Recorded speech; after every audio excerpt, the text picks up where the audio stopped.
Assalamualaikum warahmatullahi wabarakatuh.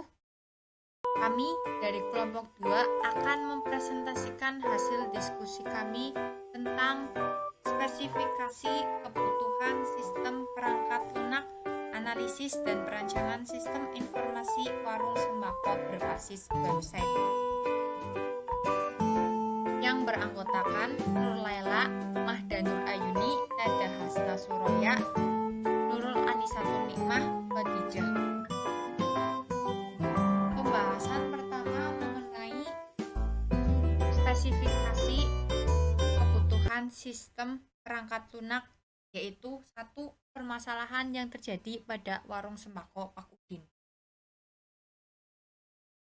Dari yang kami amati, ada beberapa permasalahan yang terjadi pada warung sembako Pak Udin. Satu, terjadi antrian dalam memilih barang atau kebutuhan, membayar di warung sembako Pak Udin. Pembeli rela berdesak-desakan untuk memenuhi kebutuhan. Bukan hanya antriannya yang panjang, namun beberapa orang-orang yang tidak sabaran rela berdesak-desakan atau tidak kan yang ada. Yang kedua, pembeli kabur karena menunggu terlalu lama atau tidak jadi beli. Merasa terlalu lama dan banyaknya antrian membuat seseorang tidak sabaran dan akhirnya memilih untuk meninggalkan atau tidak jadi beli di warung tersebut. Yang ketiga, petugas warung atau pegawai yang berada di warung merasa kewalahan dan berakhir terjadinya kesalahan. Kesalahan yang biasa terjadi karena adanya pelanggan atau pembeli yang banyak, yaitu kebutuhan yang salah diambil atau kebutuhan yang dipesan itu biasanya salah atau kurang. Dan terjadinya kesalahan dalam hal membayar atau kembalian. Karena manual dan masih manual, akhirnya mereka atau pegawai atau petugas warung merasa kewalahan dan terjadinya kesalahan. Dalam permasalahan yang kami amati, pada akhirnya sistem yang akan kami buat yaitu sistem yang berbasis web dengan memodelkan perancangan pelayanan pada toko sembako. Toko sembako memerlukan sistem untuk bisa meminimalisir antrian pembeli agar tidak terlalu lama dalam membeli kebutuhannya. Selain menyediakan bahan kehidupan sehari-hari, toko sembako ini memerlukan pembuatan perancangan sistem berupa website di mana agar memberikan pelayanan yang baik kepada pembeli agar pembeli merasa puas dan akhirnya bisa berlangganan atau selalu beli pada toko atau warung sembako Pak Udin.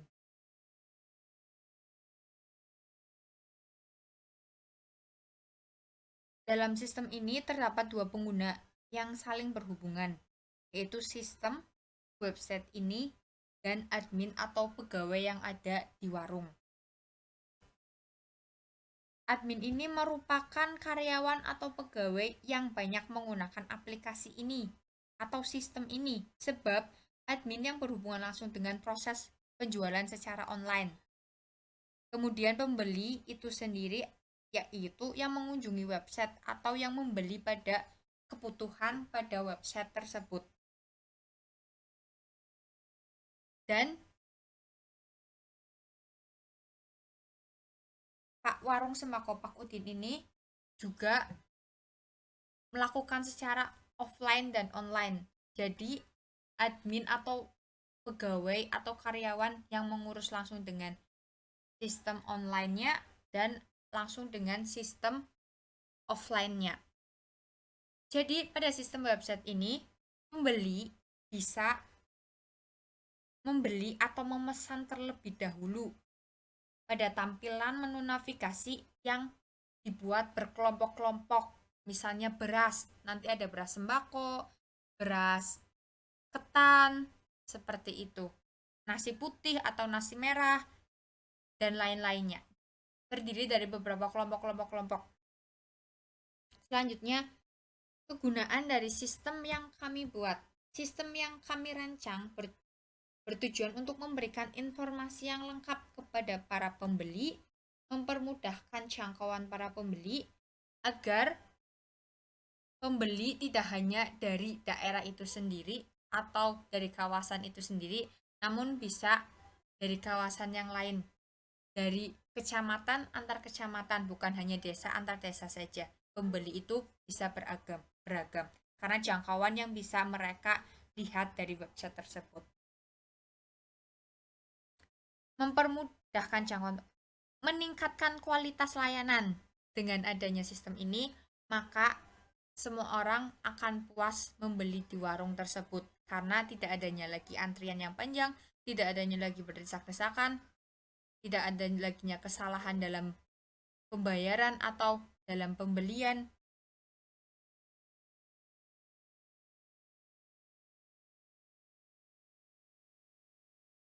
Yang selanjutnya adalah kemampuan sistem.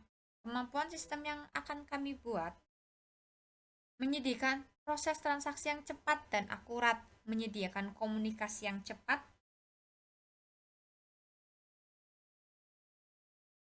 dan dalam hal ini, pada sistem yang kami rancang memiliki kemampuan menangkap, merekam, menyimpan, dan mengupdate data yang disebut sistem proses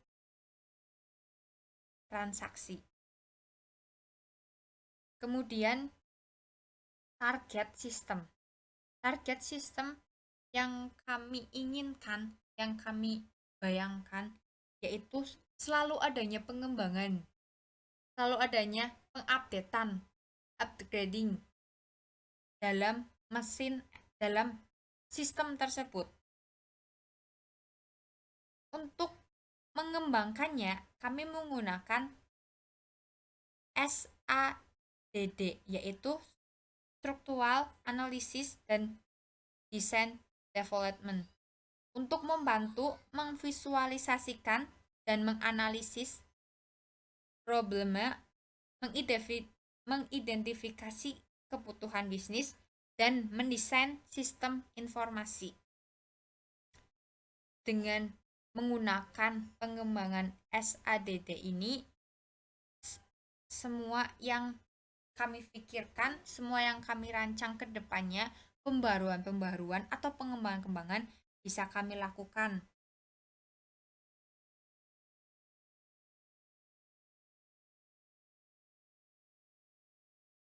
Selanjutnya, mengenai spesifikasi kebutuhan sistem perangkat lunak, yaitu kebutuhan fungsional yang akan dipaparkan oleh rekan saya. Yang selanjutnya ada kebutuhan fungsional. Ada deskripsi kebutuhan yang terdapat 4 poin di dalamnya, yaitu yang pertama, antarmuka pengguna, yang kedua, antarmuka perangkat keras, yang ketiga, antarmuka perangkat lunak, yang keempat, antarmuka komunikasi. Yang pertama, antarmuka pengguna. Website warung sembako menggunakan antarmuka yang indah dilihat. Pengguna dapat mengakses menggunakan semua web browser, baik itu Chrome, Mozilla, Firefox, atau yang lainnya. Pengguna berinteraksi dengan antarmuka yang ditampilkan dalam bentuk halaman web. Yang kedua, antarmuka perangkat keras. Piranti perangkat keras yang digunakan dalam perangkat lunak ini adalah PC, mouse, keyboard, modem, atau LAN card. Semisal pengguna menggunakan handphone untuk membuka halaman website tersebut, maka pengguna menggunakan antarmuka perangkat keras berupa handphone. Yang ketiga ada antarmuka perangkat lunak. Website warung sembako program yang akan kami bangun menggunakan bahasa HTML dan CSS, dapat dijalankan pada semua web browser. Yang keempat ada antarmuka komunikasi. Website warung sembako adalah sistem yang terhubung di jaringan internet. Ya, di mana-mana semua website pasti menghubungkan dengan internet. Yang selanjutnya ada diagram use case untuk penjualan sembako. Dapat dilihat di sini ada 5 user, yaitu supplier, pembeli, pemilik, petugas, dan petugas keuangan. Langsung saja pada user pertama ada supplier. Supplier memiliki 2 tugas, yaitu menyuplai barang dan memesan barang, di mana supplier ini akan memasukkan barang pada toko sembako ini dan akan menerima pesanan barang yang akan dipesan oleh pemilik toko sembako ini. Yang kedua ada user pembeli yang bertugas memilih barang, membayar, dan terima bukti, di mana pembeli akan memilih barang yang memang dibutuhkan untuk dibeli dan pembeli akan membayarnya jika sudah memilih barang, dan membayar ini merupakan kewajiban dari jual beli. Dan pembeli akan menerima bukti. Menerima bukti ini bisa berupa nota atau struk belanjaan. User yang ketiga yaitu pemilik. Pemilik juga memiliki 3 tugas, yaitu memesan barang, menentukan harga, dan menerima laporan, di mana pemilik akan memesan barang yang memang dibutuhkan oleh toko sembako ini. Dan pemilik juga akan menentukan harga yang akan diterapkan di barang-barang yang sudah mereka jual, yang akan dijual.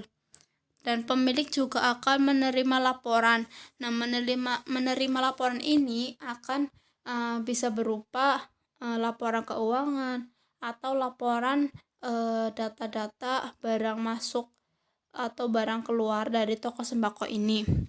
Yang keempat ada petugas. Petugas ini memiliki 2 tugas, yaitu mengecek stok dan melayani pembeli. Seperti pada umumnya, petugas akan mengecek stok barang atau akan mengecek persediaan barang, apakah perlu ditambah atau tidak. Dan petugas ini akan melayani pembeli ketika pembeli kebingungan dalam memilih barang yang akan dibeli. Dan yang terakhir ada petugas keuangan. Petugas keuangan memiliki 3 tugas, yaitu melayani, terima bukti, dan laporan keuangan. Seperti pada umumnya, petugas keuangan ini akan ditempatkan pada yang namanya kasir ya, yang dimana melayani melayani pembayaran seperti itu. Dan petugas ini akan menerima bukti, dan petugas keuangan akan membuat laporan keuangan yang bisa dikerjakan dalam 1 bulan sekali atau 1 minggu sekali. Yang selanjutnya ada diagram konteks atau biasa disebut dengan diagram aliran data, adalah suatu diagram yang menggambarkan aliran data dari sebuah proses atau sistem. Nah, yang pertama di sini ada data flow diagram level 0.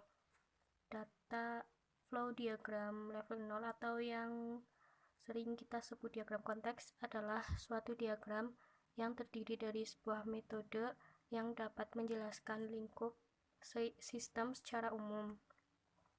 Nah, bisa kita lihat di sini gambarnya. Yang pertama ada proses pendataan barang. Proses pendataan barang ini di mana admin mendata barang atau produk yang datang dari produsen.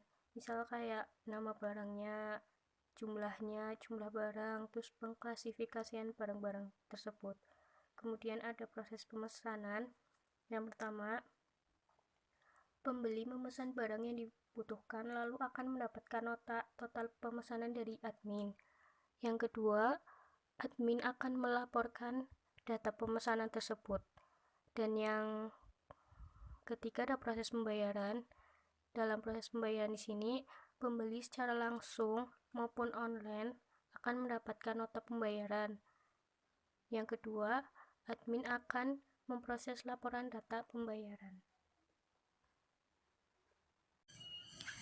Ya, selanjutnya data flow diagram level 1. Nah, pada level 1 ini ada 2 proses. Proses yang pertama yaitu pendataan barang oleh admin. Ya, pertama admin akan mendata barang yang tersedia, kemudian dicek apakah barangnya sudah lengkap apa belum.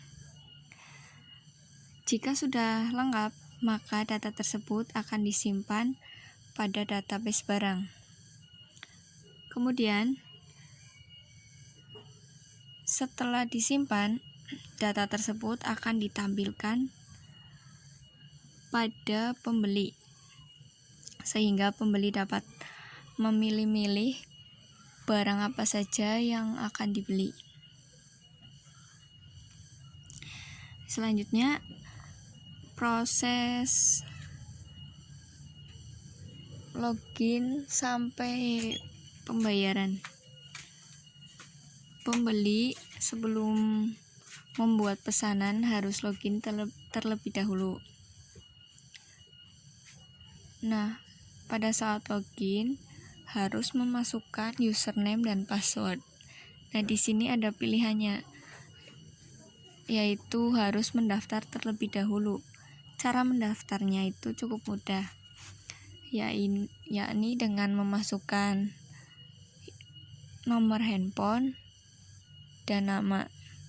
Setelah itu mendapatkan username dan password dari database pemesanan. Kemudian setelah itu kan masukkan username dan password. Lanjut mengisi data pembayaran. Nah, data pembayaran tersebut akan disimpan pada database pembayaran. Jika sudah tersimpan, maka admin akan memperoleh laporan pembayaran dan pembeli akan mendapatkan nota pembayaran. Selanjutnya saya akan menjelaskan Entity Relationship Diagram atau ERD Warung Sembako Pak Udin. Sebelumnya saya akan menjelaskan dulu apa itu Entity Relationship Diagram. Entity Relationship Diagram atau ERD adalah dunia nyata yang tersusun atas kumpulan objek-objek dasar yang disebut entitas dan hubungan antar objek. Nah, pada PPT tersebut terdapat contoh dari warung sembako Pak Udin misalnya. Itu terdapat 3 entitas, yaitu entitas pembeli, barang, dan penjual. Pada entitas pertama, yaitu pembeli, itu terdapat 4 atribut, yaitu ID pembeli, nama pembeli, alamat, dan email. Di entitas kedua, yaitu barang, ada 4 atribut, yaitu stok, harga, nama barang, ID barang. Di entitas yang ketiga, yaitu penjual, terdapat 5 atribut, yaitu alamat, nomor telepon, email, nama penjual, dan ID penjual. Jadi, untuk menghubungkan masing-masing entitas, kita menggunakan relationship atau dinamakan hubungan. Nah, pada entitas yang pertama, antara pembeli dan barang, itu terdapat 1 relationship, yaitu dibeli. Nah, pada bagian relationship dibeli, itu terdapat 2 atribut, yaitu ID pembelian atau tanggal.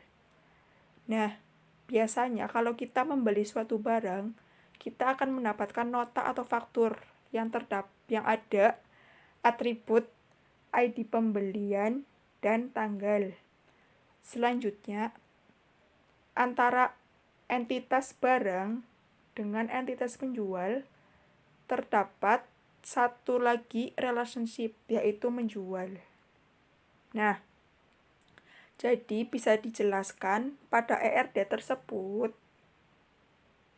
adalah pembeli yang membeli barang pada penjual, atau juga kita bisa menjelaskan penjual yang menjual barang kepada pembeli. Nah, seperti itu. Selanjutnya, kita akan membahas mengenai kebutuhan non-fungsional. Kebutuhan non-fungsional adalah kebutuhan yang menitikberatkan pada properti perilaku yang dimiliki oleh sistem. Pertama, ada usability. User interface pada website yang dapat diakses pada sistem operasi Windows maupun Linux dengan menggunakan software web browser seperti Mozilla Firefox, Google Chrome, Internet Explorer. Sistem menggunakan bahasa Indonesia yang mudah dipahami oleh pengguna. Jadi sistem yang kami rancang itu menggunakan bahasa Indonesia agar mudah dipahami khususnya. Kemudian ada portability. Bagian ini menjelaskan batasan-batasan dalam pengembangan sistem. Berikut batasan-batasan pada sistem. Pertama, sistem server menggunakan sistem operasi Windows dan klien menggunakan sistem operasi Microsoft Windows maupun Linux. Kemudian sistem juga dikembangkan dengan menggunakan HTML dan CSS. Dan sistem ini juga akan berjalan secara online 24 jam dalam sehari, 7 hari dalam seminggu. Jadi sistem kami ini yang kami rancang bisa diakses kapan saja dan di mana saja sesuai kebutuhan kita. Selanjutnya, reliabilitas yaitu sistem dapat bekerja selama 24 jam sehari dan 7 hari seminggu. Untuk kebutuhan maintenance sistem dilakukan secara periodik setiap bulannya, yaitu pada akhir bulan. Nah, jadi setiap akhir bulan dari pihak warung itu mengecek kritik dari masing-masing pelanggan. Jadi kalau kita menerima kritik atau saran atau tanggapan dari para pelanggan itu kan bisa menjadi acuan untuk kita terus mengembangkan warung dari Pak Udin agar lebih optimal lagi dan pelanggan juga bisa menjadi bertambah banyak seperti itu. Kemudian ada supportability. Supportability ialah kebutuhan terkait dengan dukungan dalam menggunakan sistem atau perangkat lunak. Dalam hal ini, website warung sembako juga dilengkapi informasi tentang warung yang berisikan nomor yang dapat dihubungi para pembeli. Nah, jadi website yang kami rancang ini selain kita menampilkan produk yang kami jual, kita juga memberikan nomor supaya pembeli juga bisa memesan secara online dari rumah atau dari mana saja agar lebih aman tentunya dan nyaman. Kita juga bisa memesan lewat jarak jauh seperti itu. Jadi dapat disimpulkan dari pembahasan di atas yang sudah kami jelaskan bahwa dengan adanya website yang kami rancang ini dapat mempermudah dan membantu dalam meningkatkan kinerja dalam pengelolaan data sehingga memperoleh informasi akurat dari warung sembako Pak Udin. Pembeli juga tidak berdesak-desakan lagi dan kecewa karena antrian yang panjang karena website dapat diakses di mana saja dan kapan saja. Sekian dari kami, kelompok 2, kurang dan lebihnya mohon maaf. Assalamualaikum warahmatullahi wabarakatuh.